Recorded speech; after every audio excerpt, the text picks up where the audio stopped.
তাহলে দেখা যাবে যে আজ থেকে 10 বছর পর বাংলাদেশের আমারই এরকম হইতে পারে যে আজ থেকে 10 বছর পর আমি হয়তো বাংলাদেশের কোনো একটা অফিসে গেছি, একজন ব্যক্তি ডিসি হয়ে বসে আছে, যে বলতেছে যে আমি আপনার অধীনে যে মক্তব পরিচালিত হতো সেখানে আমি পড়েছিলাম। এটা হতে পারে না, পারে না? বলেন।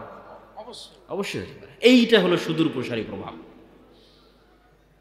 যে আপনি শুধু 2% মাদ্রাসার ছাত্রদেরকে দিন শিখিয়ে সমগ্র দেশকে পরিবর্তন করতে পারবেন না।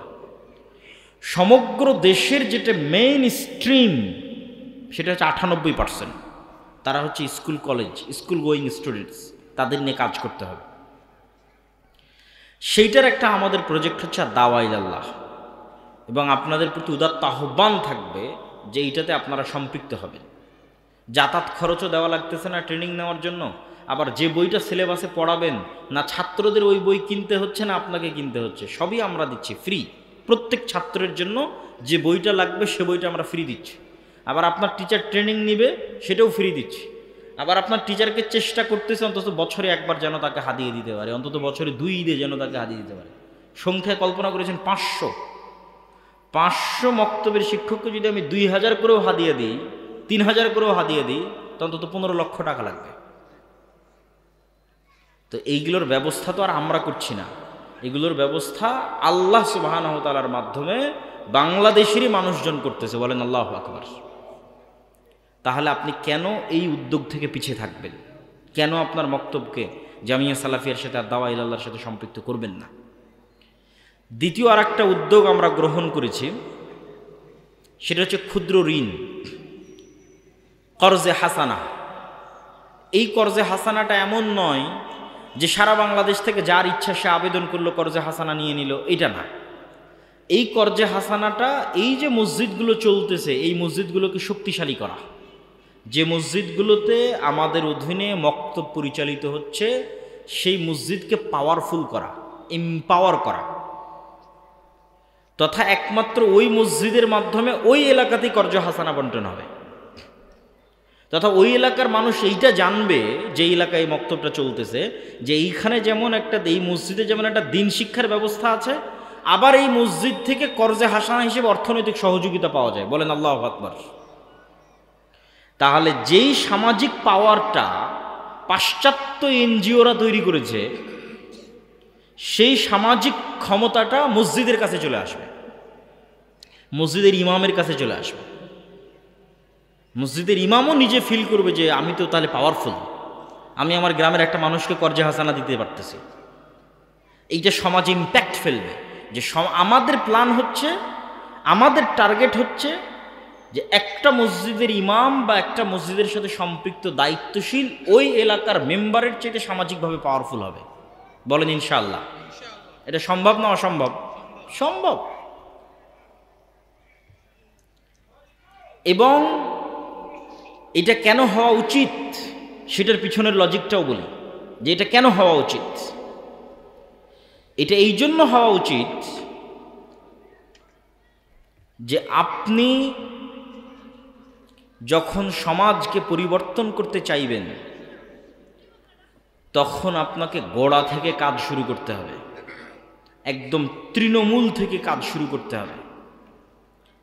এখন তৃণমূলে গিয়ে আপনি দেখতেছেন আমি একটা বিশাল লেকচার দিয়ে চলে গেলাম সুদ হারাম, আপনারা বক্তব্য শুনলেনও সুদ হারাম, পরের দিন ঠিকই আপনার প্রয়োজন হচ্ছে, আপনার সমস্যা হচ্ছে, আপনি যেখানে সুদের ভিত্তিতে লোন পাওয়া যাচ্ছে সেখান থেকে নিচ্ছেন।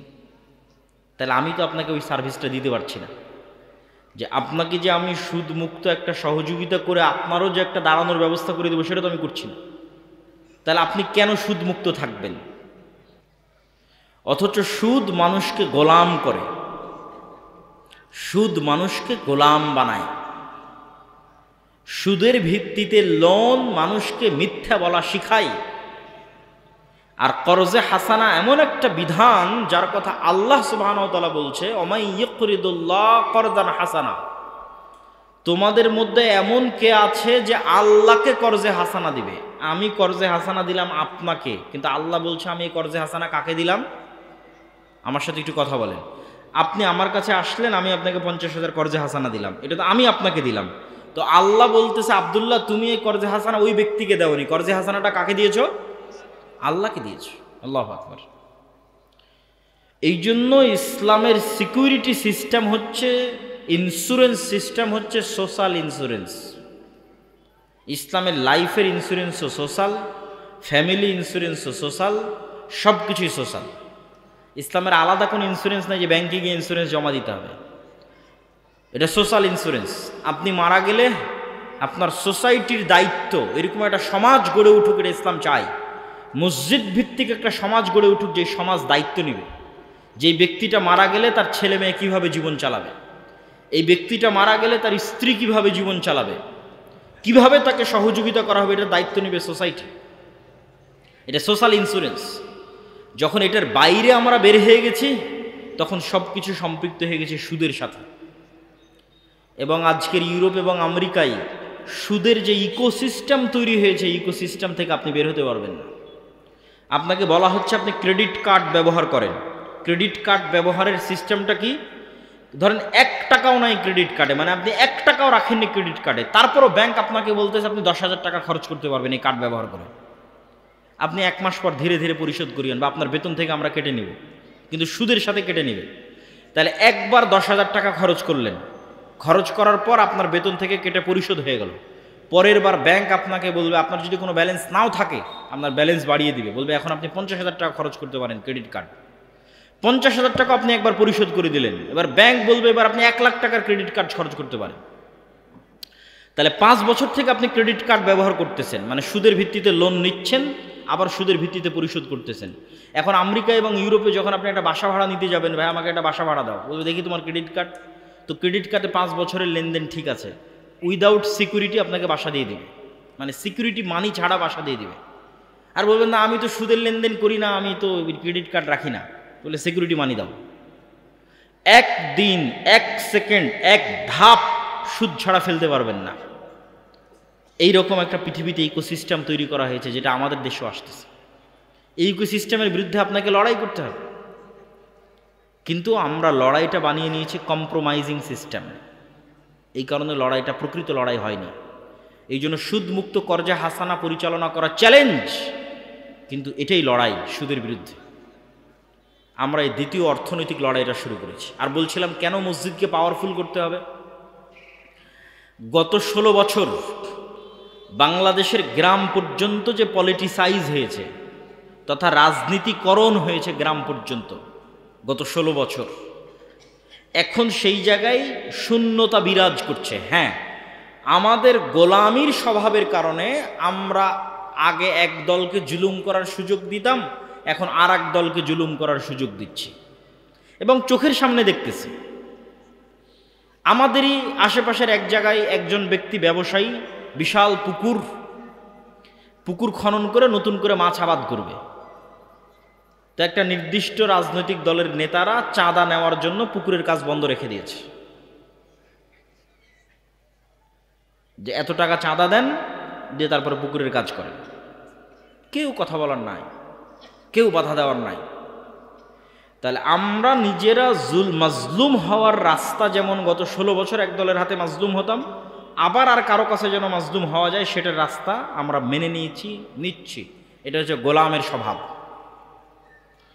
এই জায়গায় হচ্ছে প্রতিষ্ঠানগুলো ফাইট দিতে পারে মুসলমানদের ধর্মীয় প্রতিষ্ঠানকে। শুধু সালাত, সিয়াম, হজ, জাকাতের মধ্যে সীমাবদ্ধ থাকা যাবে না।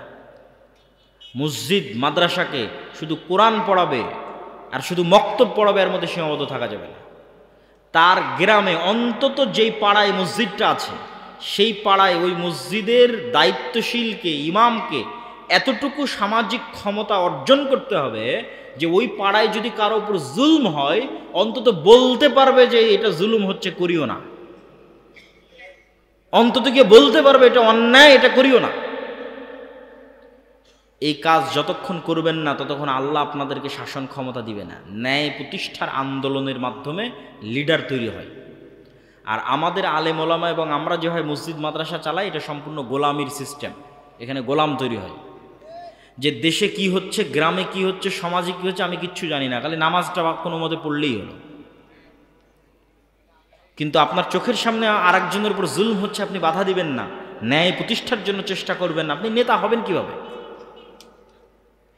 এবং এই ন্যায় প্রতিষ্ঠার সংগ্রাম সমাজে শুরু করার আগে গ্রামে শুরু করার আগে আপনাকে নিজেকেও যাচাই করতে হবে যে আমি আমার পরিবার, আমার ফ্যামিলির মধ্যে ন্যায় প্রতিষ্ঠা করতে পারছি কিনা, করেছি কিনা। কেননা রাষ্ট্রে ইসলাম যাওয়া মানে রাসূল সাল্লাল্লাহু আলাইহি ওয়াসাল্লাম বলছেন, লা তাকুমুস সাআহ হাত্তা ইয়ানজিলা ঈসা ইবনে মারইয়াম, ততদিন পর্যন্ত কিয়ামত হবে না যতদিন না মারিয়ামের ছেলে ঈসা দুনিয়াতে নেমে না আসে। আর মারিয়ামের ছেলে ঈসা দুনিয়াতে নেমে এসে কি করবে? হাকামান মুকসিতা, সমগ্র পৃথিবীতে ন্যায় বিচার প্রতিষ্ঠা করবে। আমি স্বেচ্ছাসেবকদের আহ্বান করব, এখনো যারা দাঁড়িয়ে আছেন আশেপাশে, পরিবেশটা একটু সুন্দর করি। আমরা পিছনে দাঁড়িয়ে আছেন, সামনে এসে বসেন। 5-10 মিনিট আমরা যে কথাই শুনি না কেন আদবের সাথে শুনি। এই যে সাইডে আপনাদের দেখতে পাচ্ছি, বসেন আপনারা ভিতরে এসে। এখানে অধৈর্য হওয়ার কিছু তো নাই। আমি সকলকে উদাত্ত আহ্বান জানাবো যে আমরা ভিতরে এসে বসি। সম্মানিত উপস্থিতি, তো আমরা কিভাবে যাচাই করব যে আমি ন্যায়পরায়ণ কিনা? আর রাষ্ট্রে ইসলাম প্রতিষ্ঠা হওয়া মানে কি? তো রাসূল সাল্লাল্লাহু আলাইহি ওয়াসাল্লাম বললেন, মারিয়ামের ছেলে ঈসা সমগ্র পৃথিবীতে ন্যায় বিচার প্রতিষ্ঠা করবে। তাহলে রাষ্ট্রে ইসলাম মানে রাষ্ট্রে কি প্রতিষ্ঠা হওয়া? বলেন তো, কথা বলেন। রাষ্ট্রে কি প্রতিষ্ঠা হওয়া? ন্যায় বিচার প্রতিষ্ঠা হওয়া। রাষ্ট্রে ইসলাম প্রতিষ্ঠা হওয়া মানে রাষ্ট্রের ন্যায় বিচার প্রতিষ্ঠা হওয়া। মুসলমান, এটা আল্লাহর নবী ব্র্যান্ডিং করলেন, আমি ব্র্যান্ডিং করিনি। আল্লাহর নবী বলতে পারতেন যে ঈসা আলাইহিস সালাম সারা পৃথিবীর শাসক হবে এবং তিনি সমগ্র পৃথিবীতে পর্দা বাস্তবায়ন করবে, এটা বলেননি। অবশ্যই পর্দা ইসলামী শরীয়তের একটা বড় অনুষঙ্গ, কিন্তু রাষ্ট্রে ইসলামের এটা ব্র্যান্ডিং নয়। তিনি এটাও বলেননি যে রাসূল ঈসা আলাইহিস সালাম সমগ্র পৃথিবীর শাসক হবে এবং সমগ্র পৃথিবীতে সালাত প্রতিষ্ঠা করবে। অবশ্যই সালাত ইসলামের অনেক বড় অনুষঙ্গ, কিন্তু রাষ্ট্রে ইসলামের একমাত্র ব্র্যান্ডিং নয়। রাষ্ট্রে ইসলামের 1 নম্বর ব্র্যান্ডিং ন্যায় বিচার প্রতিষ্ঠা করবে। মানে কোনো মানুষের উপর জুলুম হবে না, জিরো জুলুম, 0% জুলুম, শতভাগ ন্যায়, এলো রাষ্ট্র ইসলাম। এখন মনে করেন আমি আপনি আপনার গ্রামে আপনার বোনকে আপনার বাপের সম্পত্তিতে আপনি ন্যায়ের সাথে ভাগ দেননি, বোনকে ঠকিয়েছেন বাপের জমি ভাগ করার সময়, যেটা কম দামে পানিতে ডুবে থাকে, কম আবাদ হয়, কম ফসল, দূরে, সেটা বোনকে দিয়েছে, অথবা দেনইনি। অথচ দেখা যাচ্ছে আপনি নামাজ পড়েন ঠিকই, সব কিছু ঠিক আছে, হজ করেছেন, সবই ঠিক আছে, কিন্তু আপনার বোনের প্রতি আপনি ইনসাফ করেননি, ন্যায় প্রতিষ্ঠা করতে পারেননি। এখন আপনি বলেন তো, আল্লাহ কি আপনাকে রাষ্ট্রের নেতা হওয়ার যোগ্য মনে করবে? করবে না। আপনার সালাত দেখে আর আপনার হজ দেখে আল্লাহ আপনাকে নেতা বানাবে না। কেননা আল্লাহ জানে যে আমার দৃষ্টিতে ক্ষমতা মানে ন্যায় প্রতিষ্ঠা করা। এই তো ন্যায় প্রতিষ্ঠার বোনের সাথে করতে পারে। একে তো ক্ষমতা দিলে কালকে গত 16 বছর যা দুর্নীতি হয়েছে তার চেয়ে বেশি দুর্নীতি করবে। ঠিক এইভাবে আমাদের রক্তের মধ্যে ধোঁকা, মিথ্যা, শঠতা ঢুকে গেছে। ইউরোপ আমেরিকায় এরকম অসংখ্য মুসলমান আছে যার জন্ম নিবন্ধন কার্ড, যার পাসপোর্ট, যার কি বলে ওর নাম, ওখানে গেছে যে সরকারের থেকে বেনিফিট নেবে, বেনিফিটের আবেদন, প্রবেশ, কাগজপাতি তৈরি, সব কিছু মিথ্যার উপর দাঁড়িয়ে আছে, সব কিছু ফলস, মিথ্যার উপর দাঁড়িয়ে আছে। এবং এই মিথ্যা অতিরিক্ত সুবিধার জন্য সে মিথ্যা কোনো মুসলমানকে বলতেছে না, সে আর একটা ইহুদি খ্রিস্টানকে মিথ্যা বলতেছে। কে বলতেছে? মুসলমান বলতেছে। এইভাবে আমাদের রক্তের মধ্যে মিথ্যা, ধোঁকা, শঠতা ঢুকে গেছে। তাহলে আমি তো নেতা হতে পারবো না, আল্লাহ তো আমাকে নেতা বানাবে না। আমি হয়তো আপনাকে ধোঁকা দিয়ে আপনার থেকে মাপ চাইনে বোনকে বললাম, বোন তোমার প্রতি ন্যায় প্রতিষ্ঠা করতে পারি না, আমাকে মাফ করে দাও। বোন হয়তো মাফ করে দিল, জান্নাতে চলে গেলাম। বাট আমি লিডার না, আমি নেতা না। আল্লাহ আমাকে নেতা বানানোর যোগ্য কোনোদিন মনে করবে না। নেতা বানানোর যোগ্য ব্যক্তিকে অবশ্যই শতভাগ সত্যবাদী, অবশ্যই শতভাগ ন্যায়পরায়ণ হতে হবে। সে নেতা, সে লিডার। এই জন্য আমি বলি, আজকের যুগের মুসলমানেরা মক্কার কাফের মুশরিকদের চাইতেও এই দিক দিয়ে নিম্ন স্তরে অবস্থান করছে। কেননা মক্কার কাফের মুশরিকদের সর্দার আবু সুফিয়ান তার চিরশত্রু মুহাম্মদ সাল্লাল্লাহু আলাইহি ওয়াসাল্লামের নামে জেরুজালেমে বসে বাদশাহ হিরাক্লিয়াসের দরবারে একটা কথাও মিথ্যা বলেনি। কোনো রেকর্ডার নাই, কোনো লাইভ নাই, কিচ্ছু নয়। আবু সুফিয়ান চাইলে সব কথা মিথ্যা বলতে পারে, কেন? আমার শত্রু। কিন্তু আবু সুফিয়ান লিডার, আরবরা জানেই না যে লিডার কিভাবে মিথ্যা বলতে পারে। তো তার রক্তের মধ্যে নেতৃত্ব আছে।